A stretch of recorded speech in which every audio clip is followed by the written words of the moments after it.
Assalamualaikum. Welcome to my new video. Today in this video we can discuss the uh, MCQs of the chemistry, and we can start the first chapter of the chemistry, which is named is Fundamentals of Chemistry.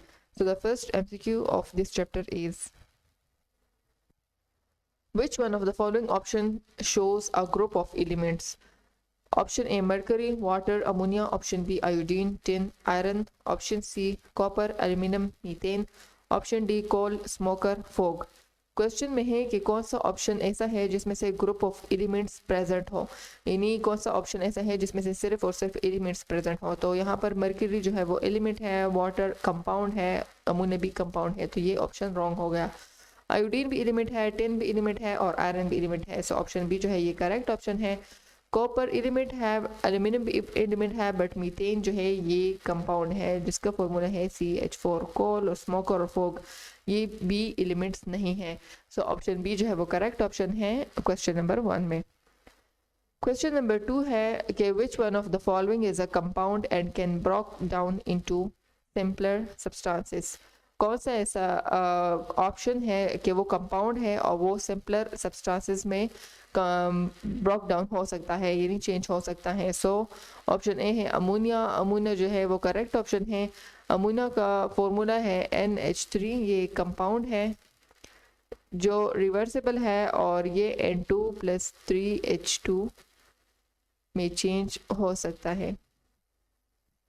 Oxygen जो है ये compound नहीं है, इसी वजह से ये ना सिंपलर सब्सटेंसेस में ब्रोक डाउन नहीं हो सकता, तो ये रॉन्ग है ये वाला ऑप्शन। सल्फर भी एलिमेंट है और आयरन फिलिंग भी एलिमेंट है, सो इसी वजह से अमोनिया जो है वो करेक्ट ऑप्शन है क्योंकि ये कंपाउंड है and can be broke down into simpler substances. So option A is the correct option of question number 2।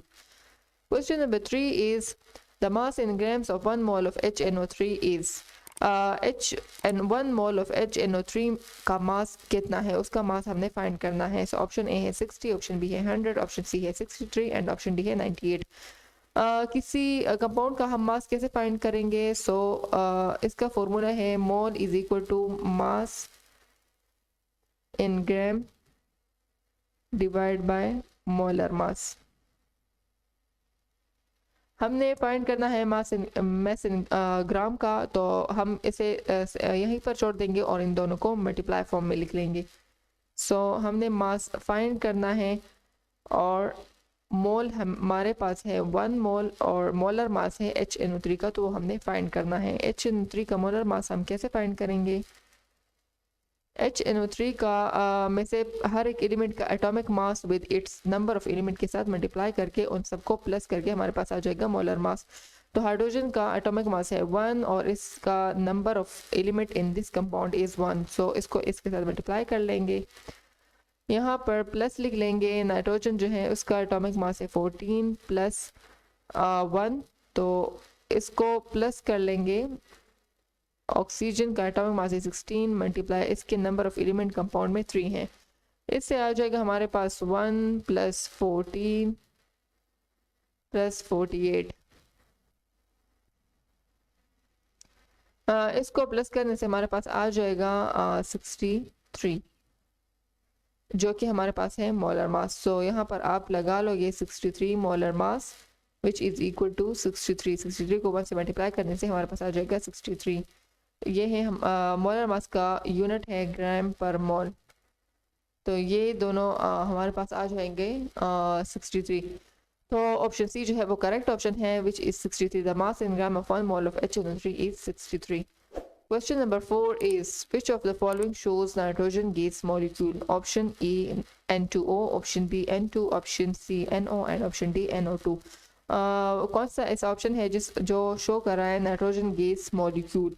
सो हमारे पास ऑप्शन बी जो है वो करेक्ट ऑप्शन है। This is a nitrogen gas molecule and this is compound, this is also compound and this is also a compound, so option B is the correct option of this question number 4। Question number 5 is which one of the following represent 2 moles of water? कौन सा ऐसा option है जो represent कर रहा है 2 moles of water? So option A है 1.084 multiplied 10 power 25 molecules. Option B है 6.022 multiplied 10 power 23 molecules. Option C है 1.204 multiplied 10 power 24 molecules and option D है 1.806 multiplied 10 power 24 molecules. हमने कैसे फाइंड करना है कि इस ऑप्शन में 2 मोल्स ऑफ वाटर हैं. सो मोल्स के लिए एक दूसरा फॉर्मूला है कि number of particles divide by Avogadro number. Number of particle को हम सेपरेटली लेंगे is equal two moles multiply Avogadro number. यहाँ पर 2 मोल्स है क्वेश्चन में, मल्टीप्लाई एवोगाड्रो नंबर इक्वल है 6.023 मल्टीप्लाई 10 पावर 23. इसको इसे मल्टीप्लाई कर ले तो आपके पास आ जाएगा 12046. 2 3 are 6, 2 2 are 4, 0 आ जाएगा और 2 6 are 12. 3 डिजिट्स के बाद से पहले 0 है तो यहाँ पर भी यहाँ पर पॉइंट आ जाएगा. मल्टीप्लाई 23. पॉइंट को हम यहाँ शिफ्ट कर ले तो हमारे पास आ जाएगा 1.2046 मल्टीप्लाई 10 पावर 24. ऑप्शन सी जो है वो है 1.204 multiply 10 power 24. So option C जो है वो करेक्ट ऑप्शन है क्वेश्चन नंबर 5 में. Question number 6 is a compound can be defined as option A different kinds of atoms mixed together, option B the same kind of atom mixed together, option C different kind of atoms chemically combined together, option D the same kind of atom chemically combined together. Compound किसे कहते हैं, compound की definition क्या है? So compound is a combination of different kinds of atoms which are combined chemically. So इसमें से different kind of atom mixed together. So mixture ये नहीं है क्योंकि mixture और compound में difference है. compound जो है वो chemically element जो है वो combine हो जाते हैं और mixture में physically combination होती हैं. So option A B जो है वो wrong है क्योंकि यहाँ पर mixed है. Option C है different kinds of atom chemically combined together. So this is correct. Option D इसी वजह से wrong है क्योंकि यहाँ पर लिखा है कि the same kind of atom chemically combined together. ज़रूरी नहीं है कि compound जो है वो same kind of atom से हो, वो different kinds of atom से होगा और वो chemically combine होंगे जिसे हम कहते हैं compound. जैसे कि हमारे पास water है या CO2 है. So they are different kinds of atoms which are combined chemically. So option C जो है वो हमारे पास correct option है question number 6 में. Question number 7 is select the option that shows a triatomic molecule. कौन सा ऐसा option है जिसमें triatomic molecule की composition हुई हो, मतलब वो ऐसा molecule हो जिसमें 3 atoms हो. ऑप्शन ए है CO2. तो CO2 में एक कार्बन एलिमेंट है, एक ऑक्सीजन और दूसरा भी ऑक्सीजन. O2 में एक ऑक्सीजन है और दूसरा ऑक्सीजन. सो 2 एलिमेंट है. सो ये इसी वजह से रॉन्ग है. CH4 में एक कार्बन है और 3 हाइड्रोजन है तो ये इसमें 4 एटम्स हैं. सो इसी वजह से ये रॉन्ग है. NH3 में एक नाइट्रोजन है और 3 हाइड्रोजन है तो इसमें से भी टोटल 4 एटम्स हैं. सो ऑप्शन ए जो है वो करेक्ट ऑप्शन है क्योंकि ये ट्राई एटॉमिक मॉलिक्यूल है. सो इसी वजह से option A is correct.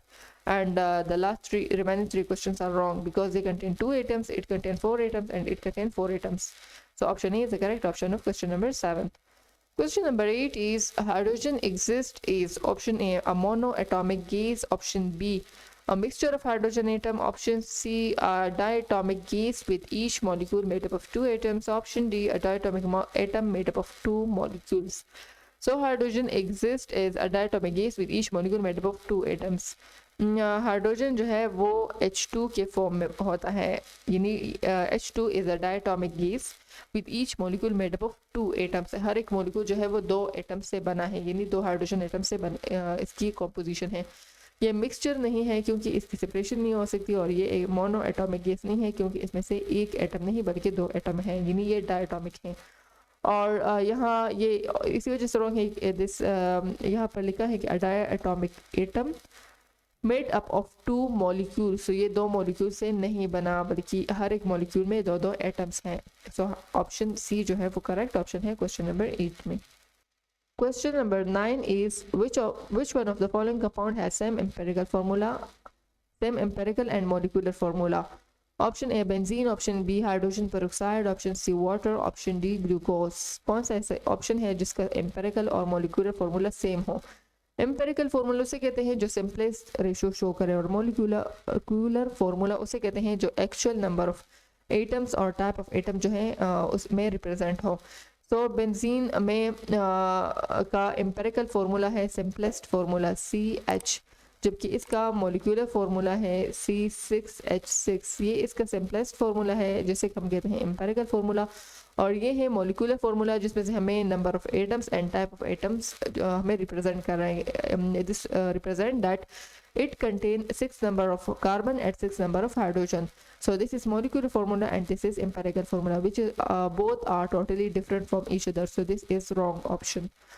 Next option is hydrogen peroxide. Hydrogen peroxide का एम्पेरिकल फार्मूला है HO और इसका मॉलिक्यूलर फार्मूला है H2O2। both are different from each other, so that's why this option is also wrong. Water has empirical formula H2O and its molecular formula is also H2O. Both are same, so option C is the correct option because it has same empirical and molecular formula. Option D is glucose C6H12O6. Its empirical formula is CH2O and its molecular formula is C6H12O6, which represent that it contains 6 number of carbon, 12 number of hydrogen and 6 number of oxygen. So both are different from each other, that's why this option is also wrong. Option C is the correct option of question number 9. Question number 10 is, which one of the following is a homogeneous mixture of molecular gases? Option A smoke, option B air, option C fog, option D smog. Which one is a homogeneous mixture? So homogeneous mixture means which contain the same type of gases, of molecular gases, which contain same type of molecular gases. So option B is the correct option क्योंकि इसमें से gas का ये mixture है. This is a mixture of gas plus gas, molecular gas. So that's why this is known as homogeneous mixture. Smoke जो है वो homogeneous नहीं है क्योंकि वो सॉलिड पार्टिकल्स प्लस गैस का मिक्सचर है. ये भी solid means it contain chemicals plus gas का मिक्सचर है, और फोग जो है इसमें से वाटर ड्रॉपलेट्स होते हैं. सो इस ये जो है लिक्विड और गैस का मिक्सचर है. सो इसी वजह से ऑप्शन बी जो है करेक्ट ऑप्शन है क्योंकि गैस प्लस गैस का मिक्सचर है, होमोजीनियस मिक्सचर है, सेम टाइप ऑफ मीडियम है, तो इसी वजह से ये होमोजीनियस है, और बाकी रिमेनिंग 3 जो है वो हेट्रोजीनियस मिक्सचर है. So option B is the correct option of question number 10. This is the end of my video. Thanks for watching. See you in the next video. Allah Hafiz.